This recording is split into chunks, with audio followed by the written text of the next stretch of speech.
পুজোয় আলোকিত রায়গঞ্জের দেবপুরী 1008 প্রদীপে কোভিড যোদ্ধাদের শ্রদ্ধা। প্রতি বছরের মতো এবারও নীল পুজো উপলক্ষে রায়গঞ্জের দেবপুরী মন্দির চত্বরে দেখা গেল ভক্তি ও শ্রদ্ধার অনন্য সমাবেশ।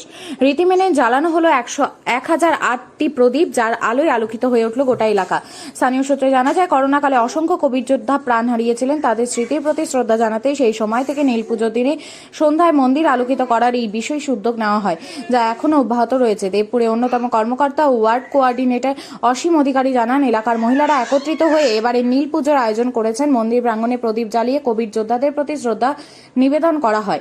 ধর্মীয় আচার অনুষ্ঠানের পাশাপাশি মানবিক বার্তায় ভরপুর এই উদ্যোগ স্থানীয়দের মধ্যে বিশেষ সাড়া ফেলেছে।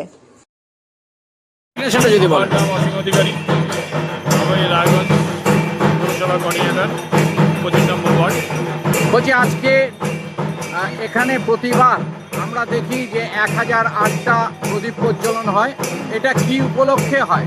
দেখেন, আমরা 2019-এ যে মহামারী আমরা দেখেছি, যে অন্ধকারে কালো ছায়া আমাদেরকে গ্রাস করেছিলেন, সেই করোনার পরিস্থিতির থেকে বাবা দেবাদিদেব মহাদেবের কাছে মায়ের যে আবেদন নিবেদন, সেই আবেদন প্রার্থনা করে আজকে সেই মহামারী অন্ধকারের থেকে আলোকিত হয়েছে। আমাদের এখানে যে কোভিড-19-এর যে যোদ্ধা, বীর যোদ্ধা, ডাক্তার, সিস্টার, নার্স, হালদার থেকে প্রশাসনিক লেগ থেকে আমজনতা থেকে সবাই সেই যুদ্ধে অংশগ্রহণ করেছিলেন। তাদের মধ্যে আমাদের অনেকে শহীদ হয়ে যায়। আজকে নীল পুজো মহিলারা এটা ব্রত হিসাবে পালন করে থাকে। মহিলারা মা সন্তানের মঙ্গল কামনা করে প্রদীপ জ্বালিয়ে।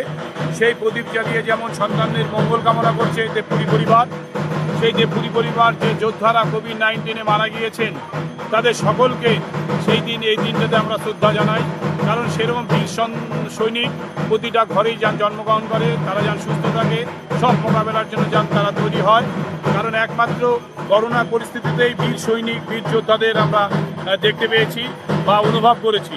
তার জন্য আমরা এই দিনটাতে সেই বীর যোদ্ধাদেরকে বারবার করে স্মরণ করে এই দিনটাতে মায়েরা প্রদীপ প্রজ্বলনের 1008টি প্রদীপ প্রজ্বলন করে সেই শ্রদ্ধা বীর সন্তানদেরকে শ্রদ্ধা জানায়। এটা দেবপুরী পরিবারের থেকে প্রতি বছর হয়ে থাকে।